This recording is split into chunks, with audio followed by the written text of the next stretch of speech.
అబ్బో ఇక్కడ కేజీ చీరలు కొంటే అర కేజీ చీరలు ఫ్రీ అంట. మంగళ్య షాపింగ్ మాల్ కేజీల్లో సేల్, టన్నుల్లో ఆనందం. కాపు ఉద్యమ నేత ముద్రగడ పద్మనాభం మరణించిన తర్వాత హైదరాబాద్లో హాస్పిటల్ నుంచి నేరుగా ఆయన స్వగ్రామమైన కిర్లంపూడికి ఆయన ఇంటికి తరలించారు. ఆయన పార్థివ దేహాన్ని ప్రస్తుతానికి తెల్లవారుజామున 3 గంటలకే ముద్రగడ పద్మనాభం పార్థివ దేహాన్ని తరలిస్తారు ఇక్కడికి కిర్లంపూడికి అని చెప్పినప్పటికీ కాస్త ఆలస్యమైనప్పటికీ తెల్లవారుజామున అంటే అర్ధరాత్రి 2 గంటల నుంచే ఆయనకి సంబంధించిన అభిమానులు కానీ అనుచరులు కానీ లేదా ఆయనతో కలిసి పనిచేసిన వారు అలాగే ఆత్మీయులు అని తేడా లేకుండా అనేక మంది ఆయన ఇంటికి వచ్చారు. తెల్లవారుజామున 2 గంటల నుంచే ముద్రగడ పద్మనాభం చివరి చూపు కోసం చాలామంది ఇక్కడికి తరలివచ్చిన పరిస్థితి కనబడుతోంది. ప్రస్తుతం నేను ఉన్నాను కిర్లంపూడిలో ముద్రగడ పద్మనాభం ఇంటి దగ్గర ఉన్నాను. అనేక మంది వేల మంది ఆయన అభిమానులకి ఎంతోమందికి ఫుడ్ పెట్టిన ఇదే ప్లేస్, ఎంతోమంది ఆయన అనుచరులకి లేకపోతే సహాయం కోరి వచ్చిన వాళ్ళందరికీ సహాయం చేసిన ఇదే ఇంటికి ఇప్పుడు ఆయన పార్థివ దేహం వచ్చింది. సో దాన్ని చూడడానికి చాలామంది తరలి వస్తున్న పరిస్థితి కనబడుతోంది. సాధారణంగా ఇటువంటి దృశ్యాలు అనేవి చాలా అరుదుగా చూస్తూ ఉంటాం, ఎందుకంటే గొప్ప గొప్ప నాయకులకి తప్ప ఇటువంటి సెండ్ ఆఫ్ అనేది ఎవరికీ ఉండదు. కానీ ముద్రగడ పద్మనాభం కోసం అర్ధరాత్రి నుంచి కూడా ఎదురు చూస్తున్నారంటే ఆయన మంచితనం ఏ పార్టీతో కూడా అర్థం చేసుకోవచ్చు. అయితే అంబులెన్స్లో తీసుకొస్తారని చెప్పి అందరూ భావించారు, కానీ ఆయన పర్సనల్ కారులో ఆయన పార్థివ దేహాన్ని తీసుకొచ్చారు. సో ఇక్కడ ఈరోజు సాయంత్రం వరకు కూడా ఆయన పార్థివ దేహాన్ని ఇక్కడ ప్రజల కోసం అలాగే అభిమానుల కోసం వాళ్ళ సందర్శనార్థం ఇక్కడే ఉంచబోతున్నారు. సాయంత్రం తర్వాత ఇదే ప్రాంగణంలో ఆయన ఇంటి ప్రాంగణంలోనే ఆయనకి దహన సంస్కార కార్యక్రమాలు కూడా నిర్వహించబోతున్నట్టుగా తెలుస్తోంది. చూడొచ్చు ఇక్కడ భారీ స్థాయిలో ఇక ముద్రగడికి సంబంధించిన అభిమానులు అనొచ్చు లేదా ఆత్మీయులు అనొచ్చు. సో అనేక మంది ఇక్కడికి వచ్చారు. ఆయన పార్థివ దేహాన్ని ప్రస్తుతానికి ఇక్కడ సందర్శనార్థం పెట్టే ప్రస్తుతం ప్రాసెస్ జరుగుతోంది.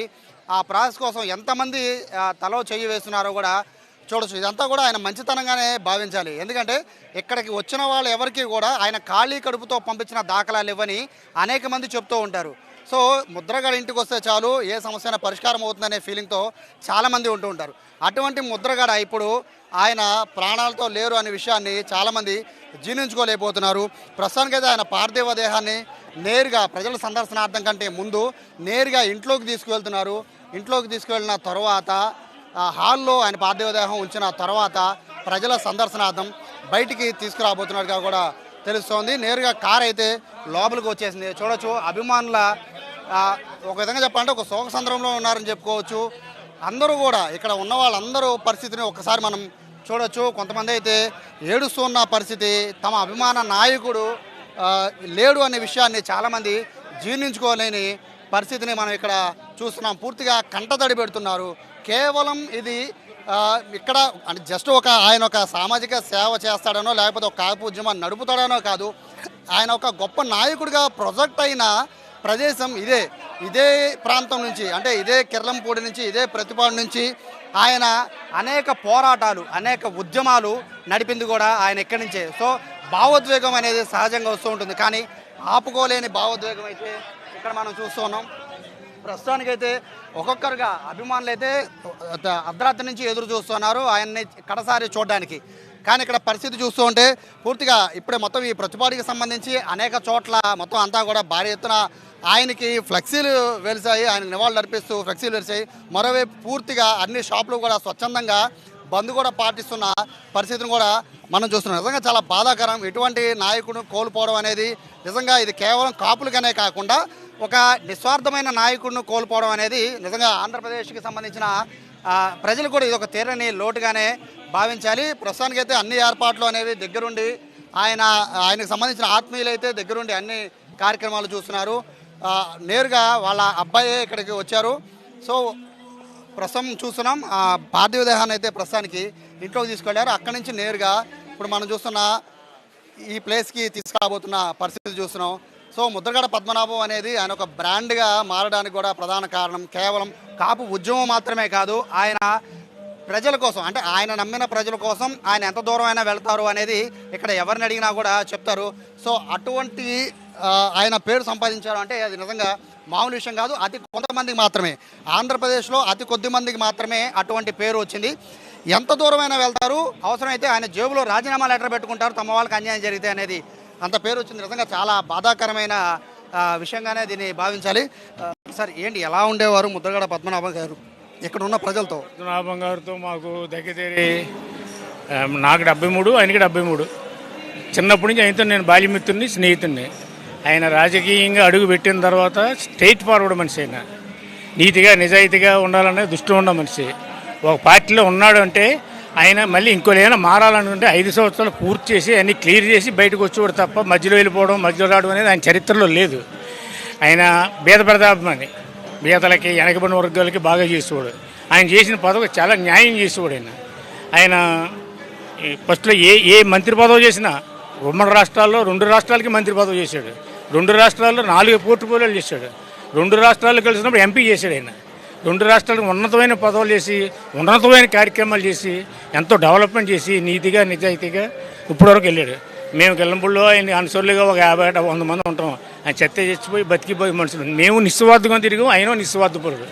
ఈ రోజు నీ సంఘటన జరిగిందంటే చాలా ఆయనకి రావాల్సింది నీరసం కాదు, ఆయనకి జరగవలసింది కాదు. ఇది మాకు దురదృష్టం అని మేము భావిస్తున్నాం.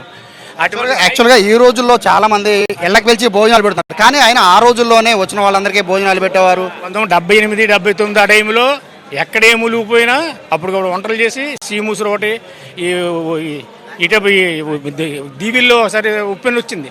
ములిగిపోయినప్పుడు రాత్రి మీద ట్రాక్టర్లతో భోజనాలు పెట్టుకెళ్ళడం. పూర్వం నాన్నగారి దగ్గర నుంచి, ఈయన దగ్గర నుంచి పెద్దపాలెం, లంపలావ, ఉత్తరకించి కరువులు వచ్చి ములిగిపోతే, తుఫాన్లు వచ్చిపోతే వెంటనే భోజనాలు పెట్టి ట్రాక్టర్ల మీద తెల్లవారులు భోజనాలు పెట్టి అందరినీ తినిపించడం ఆయనకి సరదా. 10 మందికి భోజనాలు పెట్టడం తప్ప 10 మంది అరించడం అనే సమస్య లేదు. మా ఊరికి, మా గ్రామానికి, మన జిల్లాకి, మన రాష్ట్రానికి కూడా అటువంటి నాయకుడు పోవడం చాలా పెద్ద తీరం లోటు. నీతిని నిద్ర లేవని నిజాయితీ పడిన మనిషి ఆయన. అంత దాని మీద ఎలా స్పందించాలో కూడా మేమే చెప్పలేకపోతున్నాం ఈ రోజుకి. అటువంటి నాయకుడు మళ్ళీ పుట్టబోడు కూడా. ఎలా ఉండారండి ఈ ఊరి జనాలంటే ఆయన చాలా ఇష్టం, ఎందుకంటే ఎక్కడైనా దారి పొడుగుతా కూడా. నేను ముద్రగడవారికి అనిసారిని. ముద్రగడవారి అంటే ప్రేమ అనిసారిని నేను. మేము ఎస్సీ కుటుంబం 200-400 కుటుంబం ఉంది.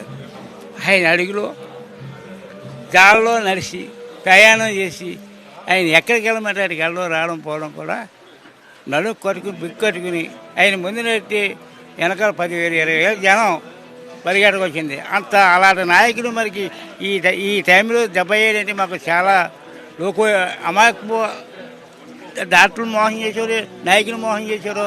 ఈ తరలో చచ్చిపోకూడదు. అయినా వారం 15-20 రోజులు హైదరాబాద్లో పెట్టడం కూడా తప్పు వాళ్ళది. అది హైదరాబాద్లో తీసుకెళ్ళడం తప్పు. మా ఇంటికాడ ఉంటే బతుకుని ఆయన. అలాంటి నేను ఎస్ఐల అబ్బాయిని నేను ఓజీలో ఎలక్షన్ పెట్టించి ఎంపీపీ చేయించాడు ఆయన.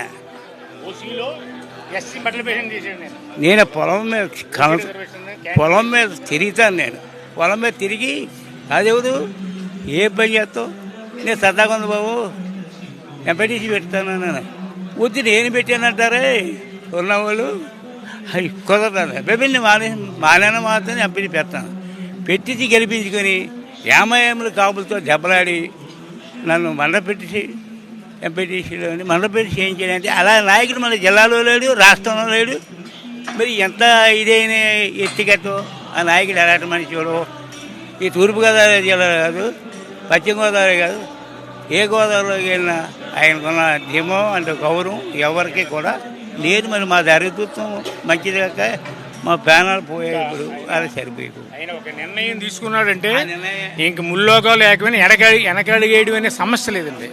అంత స్టెబరంగా ఉండిపోయాడు. మంచమని, చెడ్డమని, కలిసి రాని, నష్టపోని.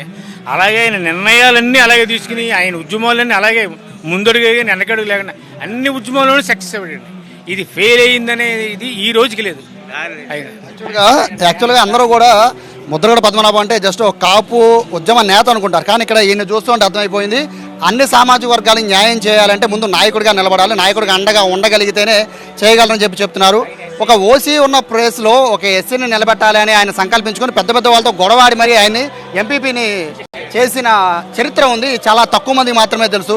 ఇటువంటి ఇక్కడ మొత్తం ఎంటైర్ ప్రతిభాయే కాదు, ఎక్కడ వీళ్ళని టచ్ చేసినా కూడా ఒక్కొక్క ఇంటికి ఒక్కొక్క కథ ముద్రగడతో ఉన్న అనుబంధాన్ని గుర్తు చేసుకుంటున్నారు. చాలా శోకసంద్రంలో మునిగిపోయిన పరిస్థితి కిర్లంపూడిలో కనబడుతోంది. స్వచ్ఛందంగా అందరూ కూడా బంద్ పాటిస్తున్న పరిస్థితి కిర్లంపూడిలో కనబడుతోంది. ఈరోజు సాయంత్రం ఆయన స్వగృహంలోనే ఆయన అంత్యక్రియలు నిర్వహించడానికి అయితే బంధువులు ఏర్పాట్లు చేస్తున్నారు.